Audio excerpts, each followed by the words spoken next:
Bhutale Swayam Rupa Kada Mahyam Dadat Viswarantikam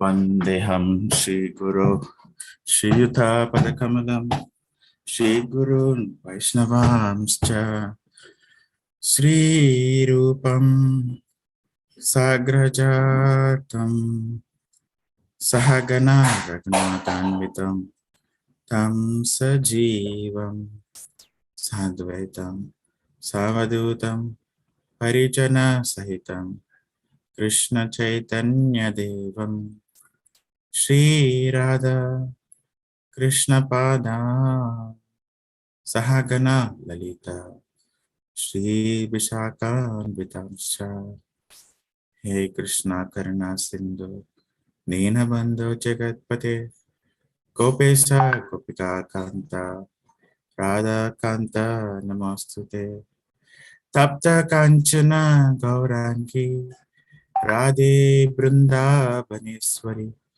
Vrishabhanu Sute Devi Pranamami Hari Priye Vancha Kalpatarubhyascha Kripa Sindhubhya Evacha Patitanam Pavanebhyo Vaishnavebhyo Namo Namaha Shri Krishna Chaitanya Prabhu Nityananda Shri Advaita Gadadhara Shivasadi Gaura Bhakta Vrinda Hare Krishna Krishna Krishna Hare Hare Hare Rama Rama Rama Hare Hare Om Namo Bhagavate Vasudevaya Om Namo Bhagavate Vasudevaya Om Namo Bhagavate Vasudevaya.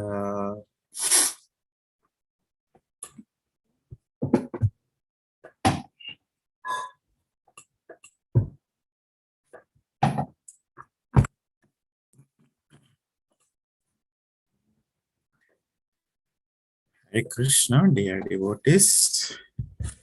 We're going to be reading from Bhagavatam, Canto 1, Chapter 18, text number 48.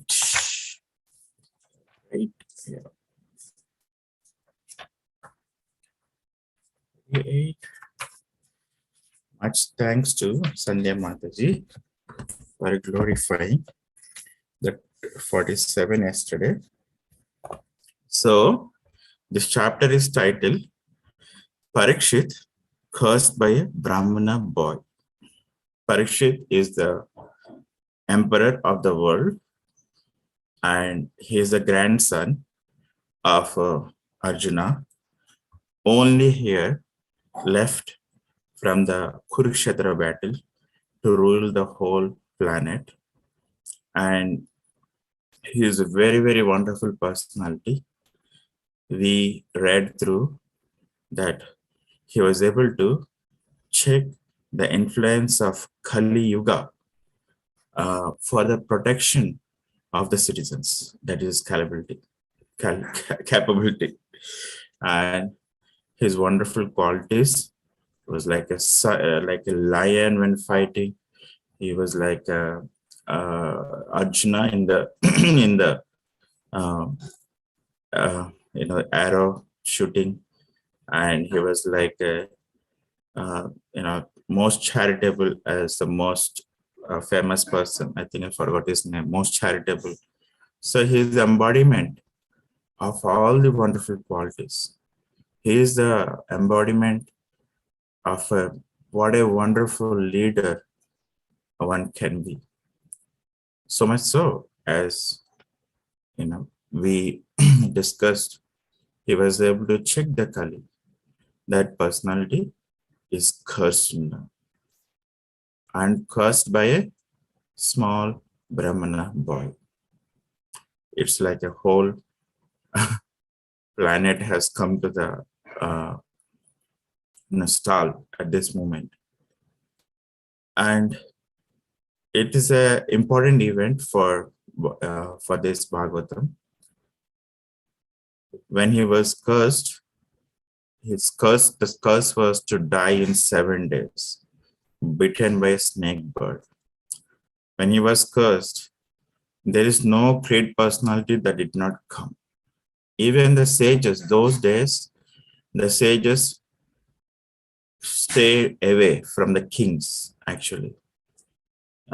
Those days, the practitioners of spirituality are so strict, so much so that they don't even get closer to the person who is earning cents and pennies, like basically a king. But when he was leaving, there is no personality that did not come.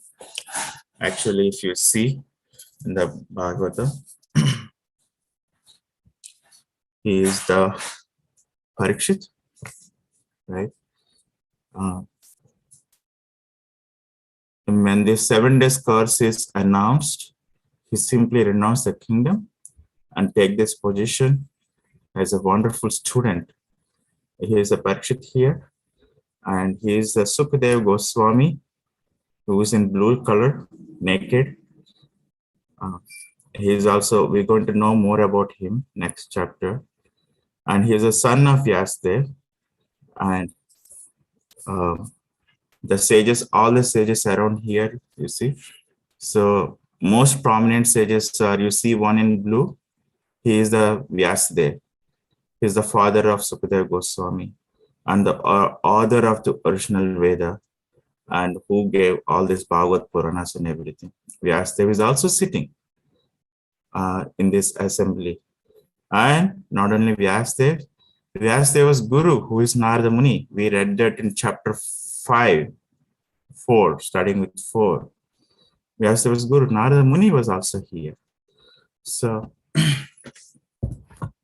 it was a movement, historical movement, not only in the world, but in the planet, in the time as well.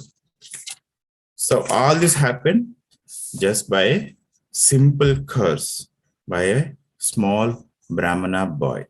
So now we will read text 48. Tiraskrita vipralabdha sapta kshipta hata api nasya tat pratikurvanti tad bhakta prabhavopi. Tiraskrita vipralabdha sapta kshipta hata api nasya tat pratikurvanti tad bhakta prabhavopi. Just going for just one thing before going forward. If any of you don't have this Bhagavad Purana, please have it. It comes in 12 skandhas. Sometimes it's in 18 book copy or 44 book copy. Please make sure you have it. If you already have it, please make sure your friend have it. We cannot say, we cannot miss any glory that coming from Bhagavad Purana. Okay. Word to word. Tira kritaha, being defamed. Vipra labda, being cheated. Sapta, being cursed. Shipta, disturbed by negligence. Hata, or even being killed. Api, also, none ever. Asya, for all these acts. Tat, them. Pratikurvanti, counteract. Tat, that lords. Bhakta, devotees. Prabhavaha, powerful. Api, although he is certainly. Translation. The devotees of the Lord are so forbearing that even though they are defamed, tiraskrita, being defamed, it also can come close to rejected. Defamed, cheated, vipralabdha, and disturbed, kshipta, disturbed or neglected, or even killed. Oh my God, this is pretty high. Even they killed, they're never inclined to avenge themselves. So this is a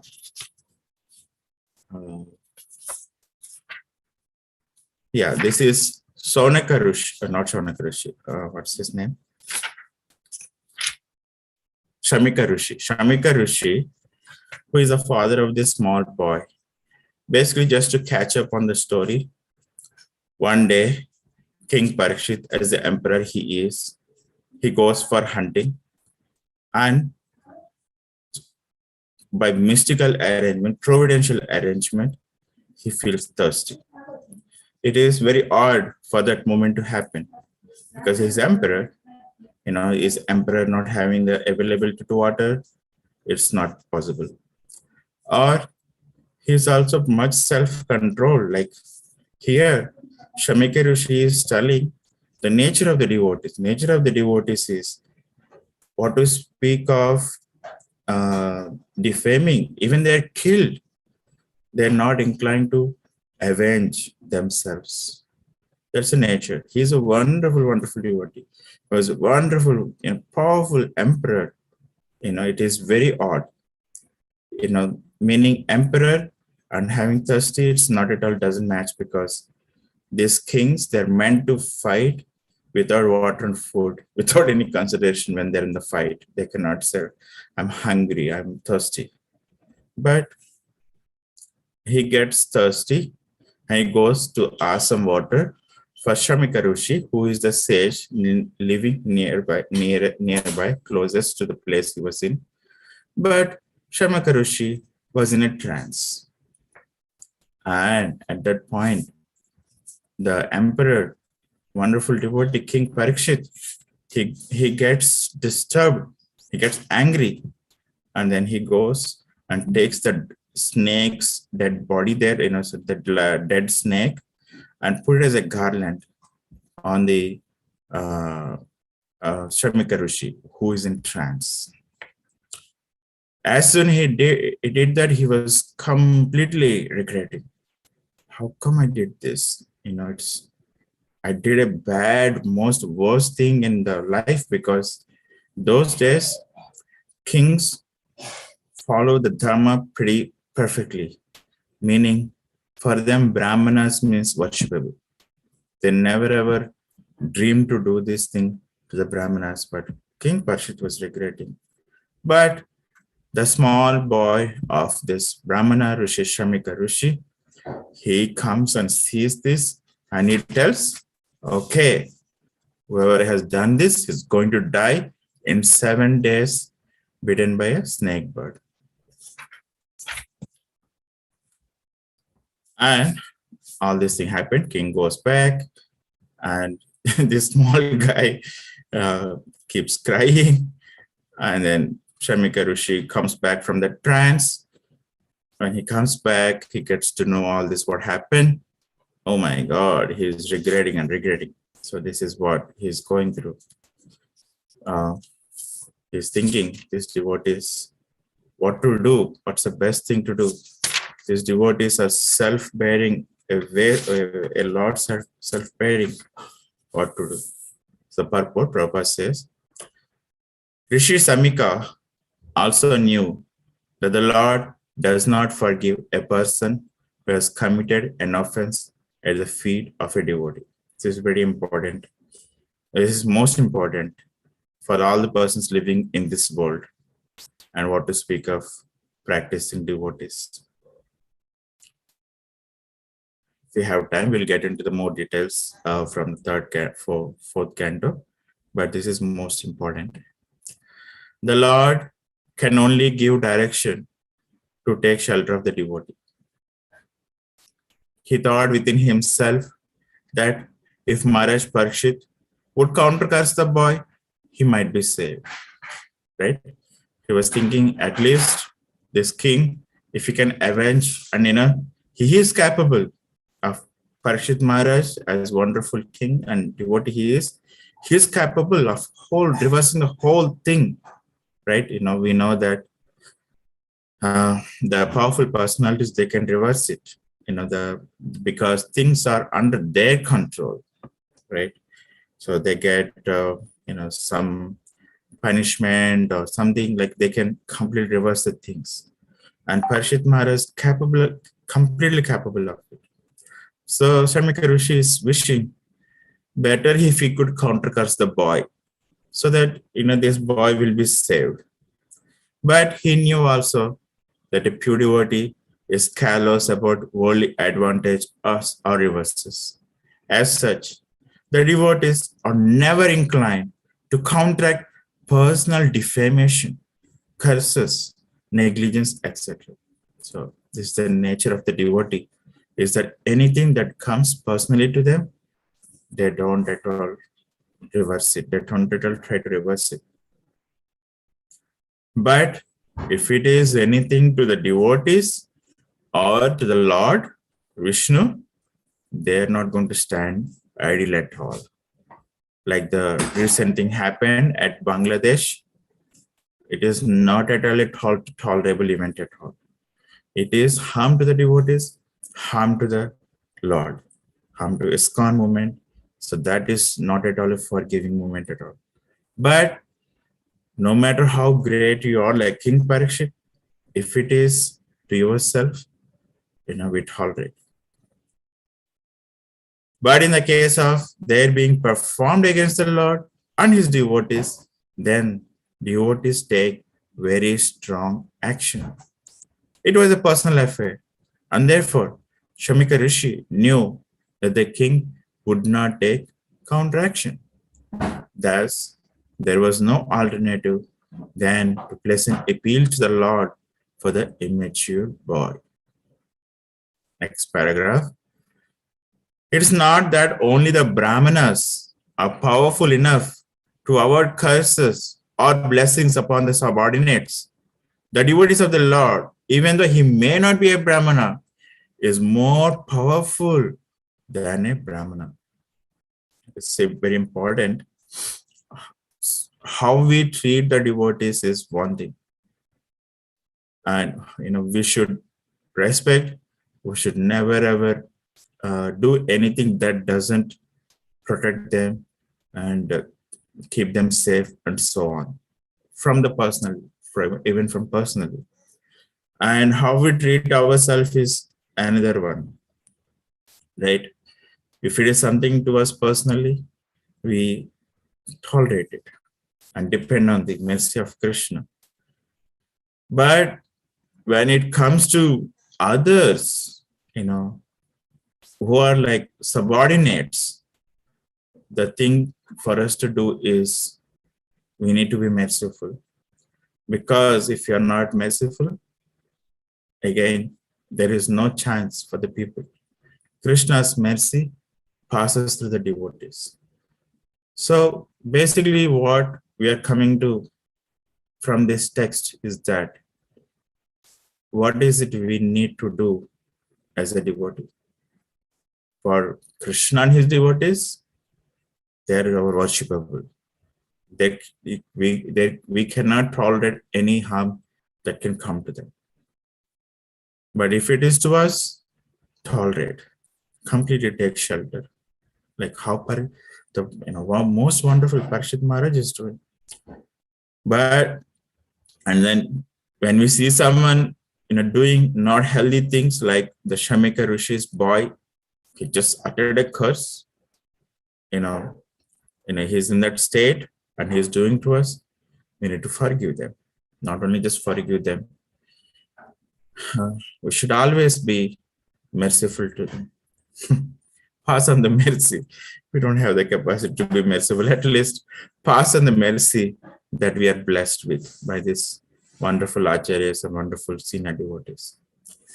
So even though he may not be a Brahmana, a devotee is more powerful than a Brahmana. Okay, Prabhu said, Mataji, this is important to know. We get angry, I'm going to curse. That's not a healthy one to do at all. If you want to curse them to become a devotee. But a powerful devotee never misuses the power for personal benefit. Whatever power the devotee may have is always utilized in service towards the Lord and his devotees only.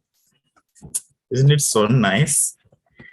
We are so blessed, for to our founder Acharya, who is giving such clear, instructions in a most sweet manner, just embracing us and, consoling us, attracting us, and so on. Isn't it, Prabhuji and Matajis?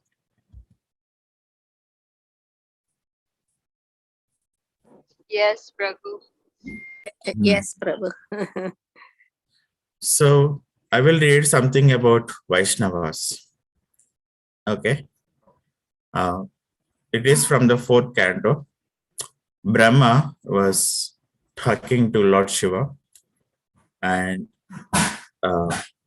he says to Lord Shiva, of course, there was a big mistake happened there even, actually. The big mistake is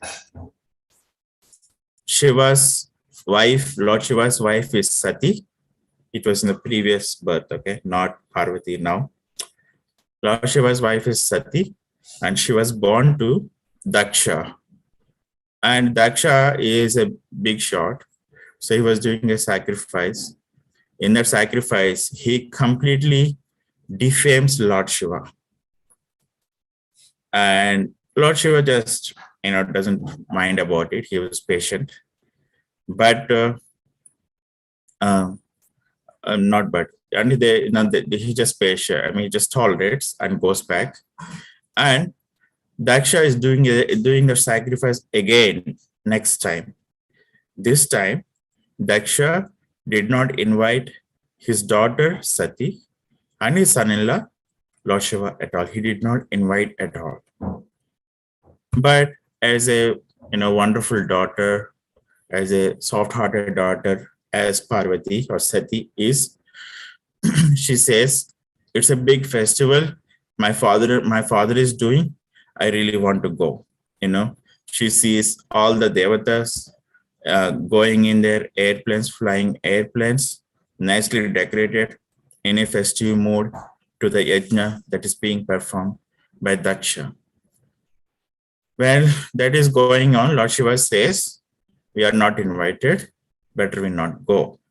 But Parvati says, No, my father must have missed it because a lot of things I want to go." Shiva says, "It's not going to be a good outcome. It's up to you." So then Sati gets upset, like as usual, the wife gets upset on husband, and she goes to the yajna. And when she was going alone, Lord Shiva's followers follow her for protection, for the sake of her protection. When she goes this time, she is observing everything. And she observes that her father is not even paying attention to her. He not only invited them, but when she came also, he's not giving any attention, he's not doing anything about it. That's it. That enrages Sati.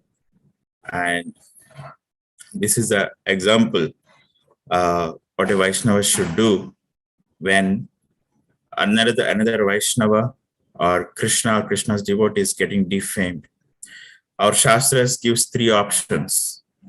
One option is leave the place. And the second option is, another option is defeat with argument. And the third option is, you'll die. So Sati chooses not to bear this Vaishnava aparadh, and she creates a fire from her body, yogic fire, and she burns herself in the middle of the yajna while everything is going on, uttering all the curses to Daksha. You're such an offender. My only relationship with you is the body. I want to give up this body right now. And she fires herself and commits a suicide.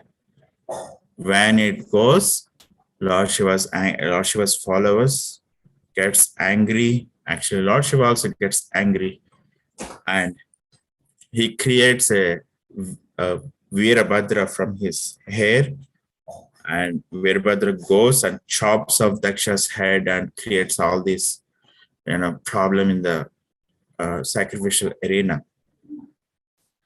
Now the situation has become that the yajna is stopped. It is stopped halfway. Yajnapati, his head is cut, and yajna brahmanas, they are like, hurt. Some are, some have some of their eyes were plucked out, some of the teeth were taken away, and so on. So now they all come to Lord Shiva to forgive them and get the yajna gets finished. So he says, Brahma says to Lord Shiva, you are omniscient and you are merciful and compassionate towards those who are bewildered by the same illusory energy and are very much attracted to fruitive activities. Actually, I want to say one more thing. Just the previous text also. My Lord, if in some places materialists who are already bewildered by insurmountable illusory energy of the Supreme Godhead sometimes commit offenses, but a saintly person with compassion does not take this seriously. Okay, saintly persons, we are all aspiring to be saintly because we are all blessed with the mercy of the saints. We are carrying their mercy. So he further says, knowing that they commit offenses because they are overpowered by illusory energy, he does not show his prowess to counteract them. Right? And a verse before that actually is also, who are even-minded, who are always pained to see the flourishing condition. Like, let me read the whole translation. Persons who observe everything with the differentiation, who are simply attached to fruitive activities, who are mean-minded, who are always pained to see the flourishing condition of others, who thus give distress to them by uttering harsh and piercing words, have already killed by providence. Basically, what Brahma is telling is, if someone is uttering harsh and piercing words, doing not good things, actually they're already killed by providence. So there is no need for them to be killed again by an exalted personality like you. So how the Vaishnava process is by Brahma is telling here. So when someone is doing something not nice thing to you, know that they're doing it because of the condition that is imposed on them by being in this world. They're just simply attached to fruitive activities, mean-minded. They cannot see others persons happy, so they do all this, bad, not nice things about saying harsh and piercing words and so on. And Brahma is telling, if it is coming to you, you are an exalted personality, you are a compassionate person, and you know that by doing that, they are already killed by providence. Why do you need to punish them again? Right? He says like that. And then now he comes to this verse. You're never bewildered by the formidable influence of illusory energy of the Supreme Personality of Godhead. Therefore, your omniscient should be merciful, compassionate towards those who are bewildered by the same illusory energy and very much attached to fruitive activities. Basically, what Brahma is telling is, you already, to us, not to Lord Shiva, to us, you're already blessed with the mercy of the saints, Guru and Krishna. And the other people, they are not. Being, having more power, you should be merciful and compassionate. So here is a nice purport I want to read to you all. A Vaishnava, a devotee, is never bewildered by the influence of the external energy because he is engaged in the transcendental loving service of the Lord. The Lord states in Bhagavad Gita, Daivi hesha gunamayi mama maya duratyaya mamevaya prapadyante maya metam tarantite. My divine energy, consisting of three modes of material nature, is very difficult to overcome. But those who are surrendered unto me can easily cross beyond it. I'm just trying to explain. I'm sorry for taking a pause in between the reading.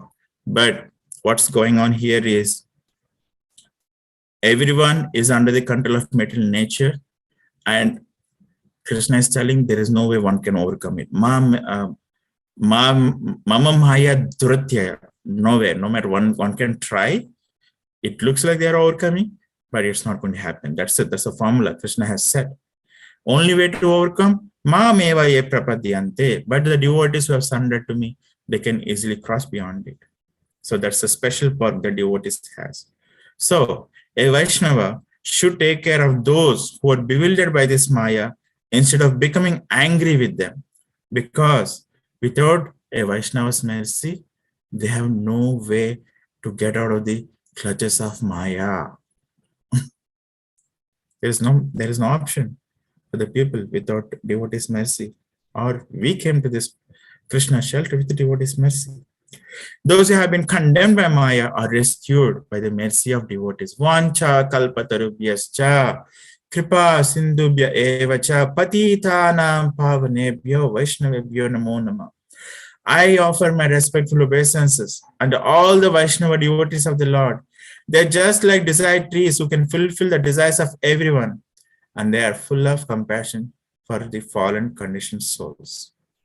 So, those who are under the influence of the illusion energy are attracted to fruitive activities. But here is a nice sentence. You don't want to miss hearing this.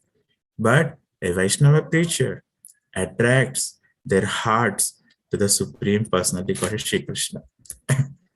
That's it, Prabhuji. My small offering service. Very grateful to Srila Prabhupada. I only pray, may his instructions just keep flowing into the ears and possibly into the heart by his mercy, but at least I pray at least this flow into the ears. That's the essence of a devotee. Essence of being a devotee or a devotee is that anything harm to the Krishna or his devotees, zero tolerance, no tolerance at all. Whether it be from us, from others, or from anyone else. Three things: get away, educate other people with strong argument. The third option is, we don't. This is the only example we see in Bhagavatam that Sati kills herself, a Vaishnava kills himself when a Vaishnava aparadha is going on. This is the thing. And the better thing for us is to extend this compassion and mercy we receive to others, such that it will attract more mercy from the Vaishnavas, and we can also offer a nice service. Thank you, devotees, Prabhujis and Matajis, for kindly being there. I'm very grateful for your blessings through your presence. If you like, I would like to request one or two, to share your appreciations, to enhance this topic. Otherwise, also fine.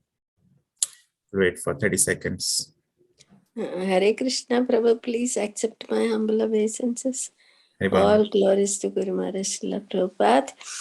Very, very wonderful class, Prabhu. Thank you so much. And, You have that nice heart, Mother. Bringing out the very fantastic example from Bhagavatam itself. That's very nice. Thank you so much. Hare Krishna.